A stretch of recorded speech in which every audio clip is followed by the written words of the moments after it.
Obviously, I'm not in the mountains and I'm clean, so this sucks.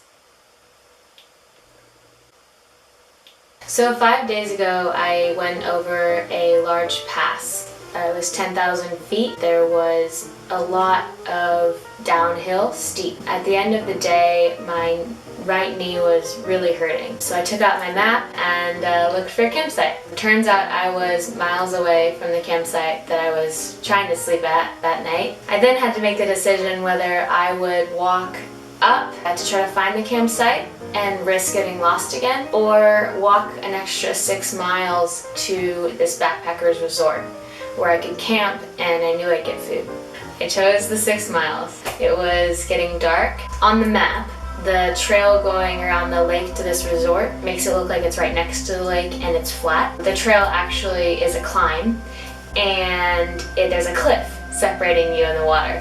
My knee really started to hurt, but I couldn't camp because I ran out of water a mile in. So I walked the last 5 miles without any water and a very busted knee. I picked up a stick and was just refusing to give up.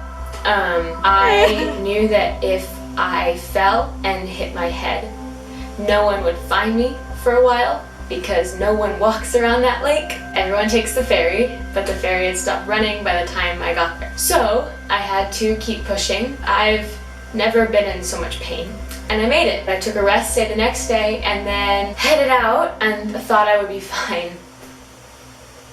After 2.5 miles of physically lifting my foot up onto the higher step and then pushing my whole body up with my arms because I was in so much excruciating pain, I finally realized that the rate I was going, I wouldn't make the mileage that I needed to, and so I turned around and hobbled back to the resort. My mom actually drove down, and so after 2 more days of rest, she brought hiking poles. We set off on Friday with the intention of me continuing.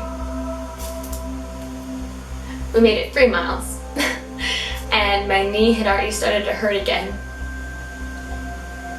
I sat down and in my head thought about all of the situations that I could get myself in if I continued. The section that I was going in was the most isolated of the JMT. There was no exit routes and there's no cell service from basically where I was into Mount Whitney. And there was 5 more 13,000 foot passes.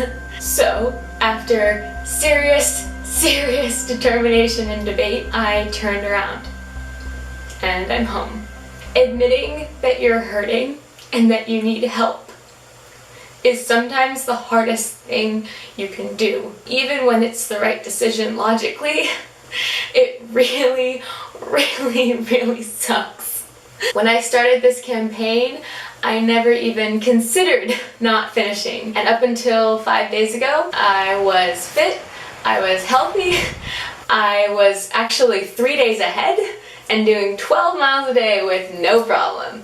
And it's really incredibly heartbreaking when one day it just all turns around. But I'm not giving up. Never giving up.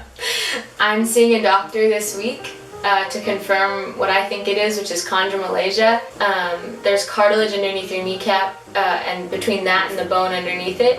And most people's cartilage is smooth, so it goes like this, like a track. But I think that I had a knee condition when I was little, so for mine, it actually grinds because the cartilage is really bad. I will confirm with a doctor this week and then just rest. Next week, next Monday, I'm gonna head out again with a couple of my friends and camp for a few nights in elevation and then head off again and do the last 50 miles and summit Mount Whitney at the beginning of August. I don't want to give up yet. This isn't the end. I'm also going to make up the mileage that I missed doing hikes around Marin when I get back. Your money isn't going to waste. It really sucks. Yeah, it sucks.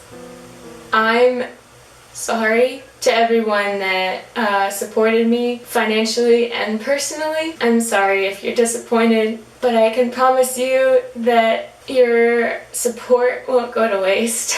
I'm still fighting, and I'll keep fighting. I'll keep walking in my dress.